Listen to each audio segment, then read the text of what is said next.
Are you ready for your daily dose of Fallout 76 news and updates? Well, here it is. We've got a lot to talk about, including the new legendary enemies. We're going to be talking also about tiered enemies in Fallout 76.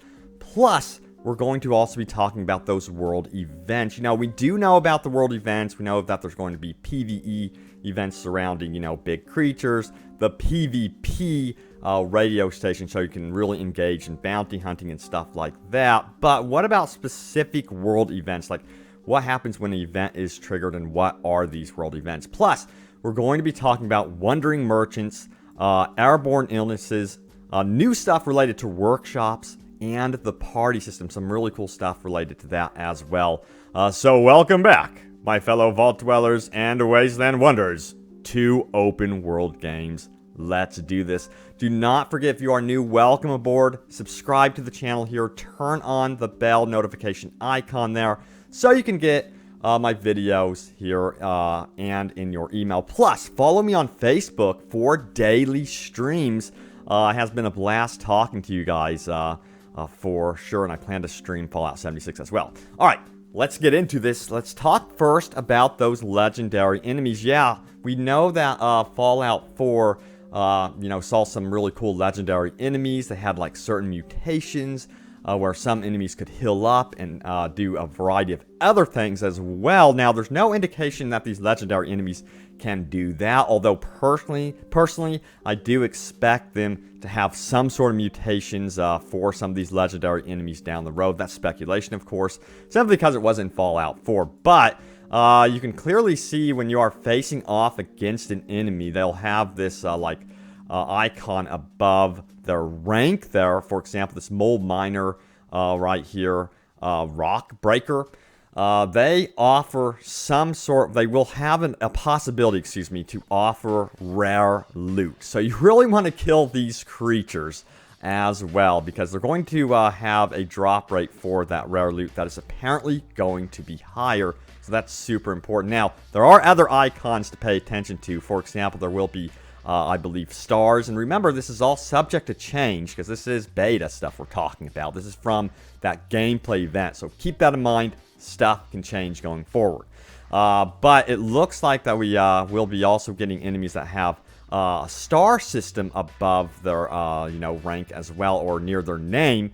And this will be tiered as well. Now, what do tiered enemies offer? I'm not too sure with Fallout 76, but it's going to be interesting for sure to see. But also, you can see here the diseased Death Skull Rad Scorpion has that radiation icon next to his name, meaning that he would irradiate you. You've got to be extremely careful of those type of creatures when roaming the wasteland.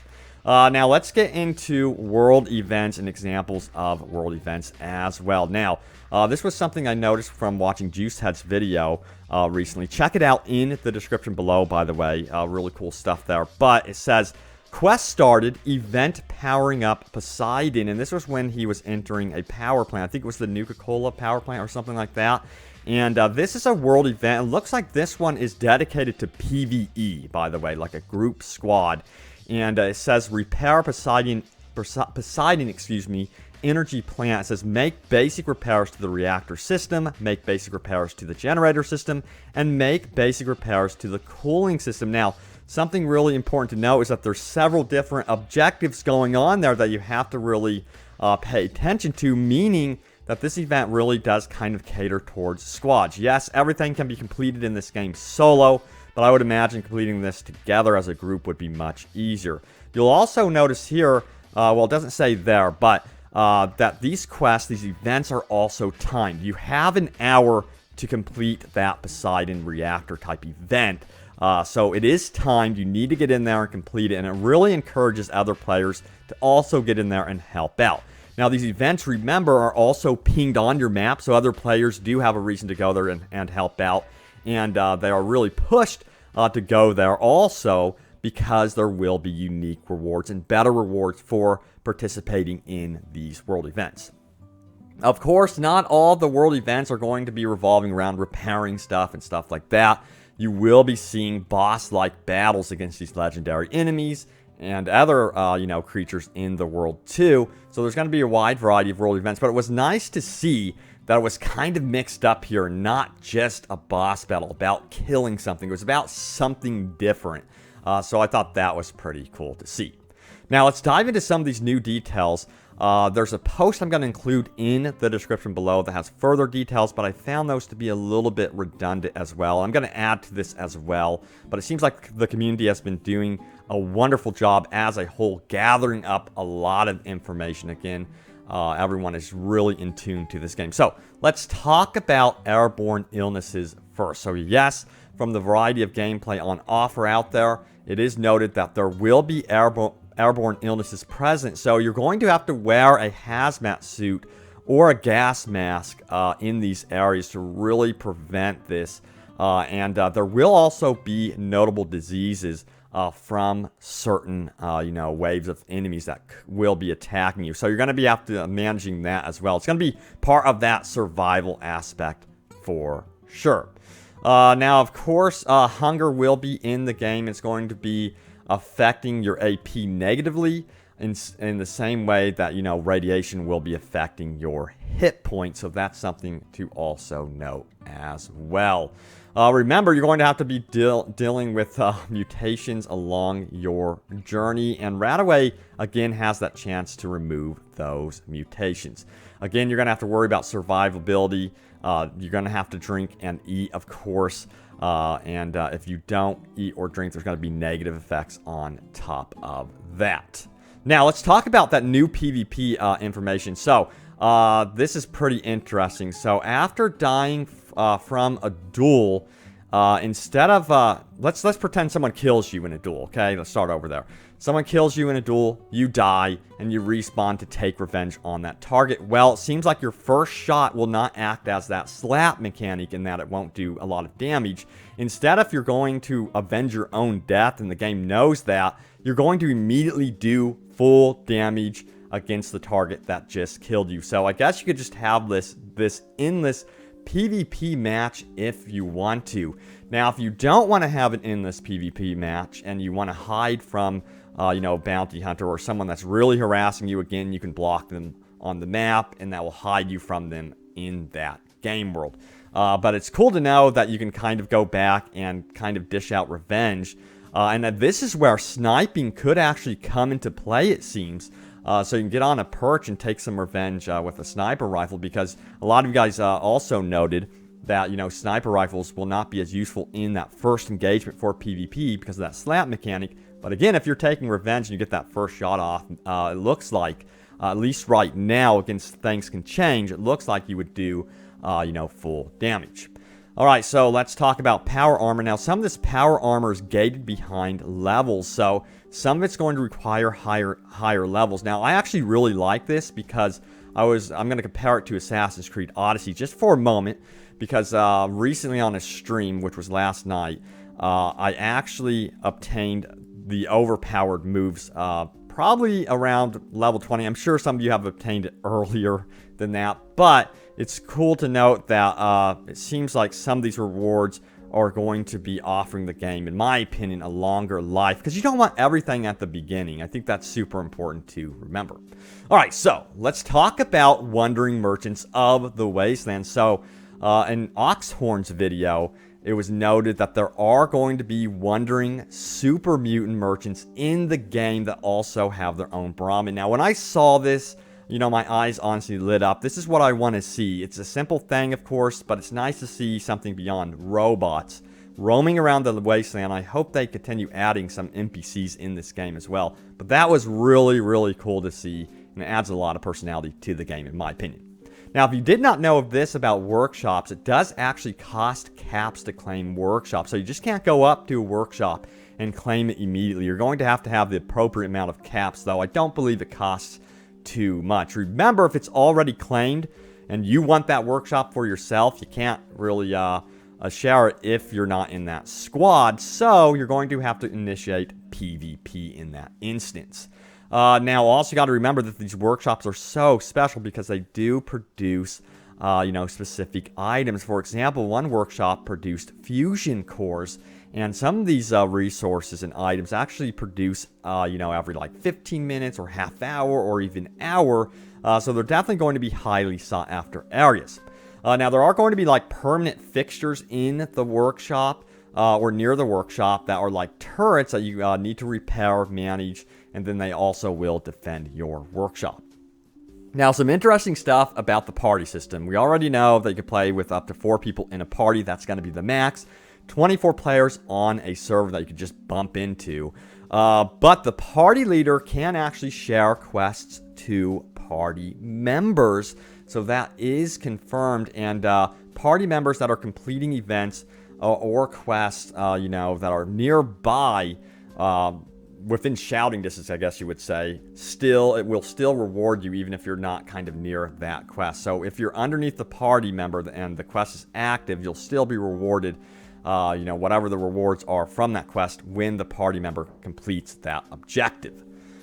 So let's talk more about bobbleheads and magazines. So these are actually now considered consumable items that also have timed buffs. And one of the examples given was, 5% increase for experience for basically like 1 hour. And they also have set locations in the world, but I don't know if they're random. I hope that some of this stuff is not random, because it would be cool to actually guide players into these spots and help them out. But from what I understand, a lot of the loot is going to be random. But I think it makes sense that certain bobbleheads and magazines and stuff like that are not going to be random at all. Now, you can actually sell these and purchase them from other players. Remember, you could set your own price point as well.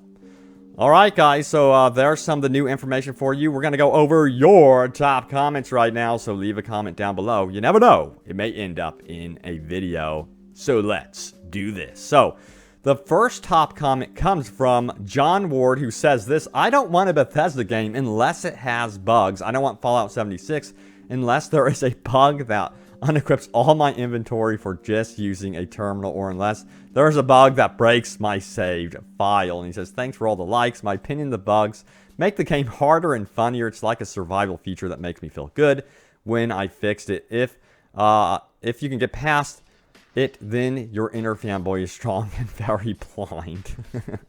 That's a funny comment. Now, I'm for funny bugs that aren't game breaking. I remember Skyrim had some really hilarious bugs with the dragons, and they're gonna be fixed, but they're very, very funny when you run into them. But when it comes to like game breaking bugs, I absolutely hate those. So there's a balance there to be had for sure. I'm expecting bugs in this game, but hopefully they're the funny variety and they aren't game breaking. All right, next comment comes from Link10103, who says, everything about this just sounds disastrous. An exclusive stress test, early beta release for one console, a beta in general a month before launch, and save data carrying over for beta players. Sigh. I don't know. I don't think it sounds disastrous. I mean, yeah, they said that there's going to be early tests and pre-betas and stuff, and they've already been doing internal testings. So, we'll see. I'm hoping that it isn't a disaster, of course, but I do consider, again, the GTA Online launch an absolute horrid disaster. Even Battlefield 4 had a horrible launch. That's way, way back then. But, it shows that those games can recover, and Fallout 76, I'm hoping, has a very quick turnaround with the recovery time. They really focus on the health of the servers and the game. Let's cross our fingers, everything works. So Super Casper Man says, downloading the stress test now. Smiley face. I've been hearing a lot of people pre-downloading the stress test right now. It is under NDA, so I cannot wait to see more about that. I may or may not have gotten into the stress test, but again, it's under NDA. Unfortunately, you can't craft videos or anything like that about the stress test itself or with any footage. But yep, people are getting into the stress test right now, at least downloading it and prepping it on their Xbox One console or Xbox One X. Let me know if you got into the stress test, and best of luck with everyone who wants to try to get in. All right, next comment comes from Fox, who says, Honestly, I'm pretty glad Xbox is getting a slight favorability with 76. So many other games I've played over the years have had exclusive content for PS4, example, Destiny, Call of Duty, etc. So I'm pretty glad Xbox is getting Fallout as a soft exclusive. Finally, feel like playing on Xbox matters. Ooh, the Xbox versus PS4 war continues onward. Yeah, you know, PS4, they have gotten a lot of exclusives, including, you know, entirely exclusive experiences like Spider-Man. So PS4 is, in my mind, is just totally going to be fine no matter what happens with it. You're going to get Last of Us 2 and stuff. I'm getting hyped, honestly, more and more as we get closer to 2019 for news about the PlayStation 5 and the next Xbox. I think we're going to be getting news about that in summer of 2019. That's my speculation. So I'm hyped for whatever's coming next. Because also, you know, you're seeing some of the issues of Fallout 76 frame rate and stuff like that. I bet a lot of us are going to have to buy this game twice because I believe, my opinion on this is that we will see a re-release of Fallout 76 on PS5 and whatever the next Xbox called. I think it's called right now. The code name is Xbox Scarlet, if I recall correctly. But yeah, guys, there's the latest happenings around Fallout 76. Again, thank you so much for watching. Hopefully you enjoyed this video. Let me know if you did. Smack that like button if you did. That's one way you can let me know if you enjoyed the video. And I'll take a look at your comments. Of course, I read through basically every single comment in the comment section. So go for it. Leave a comment down below. But guys, thank you again for watching. Stay tuned for more. And I will see you soon enough in the wasteland. See you guys next time.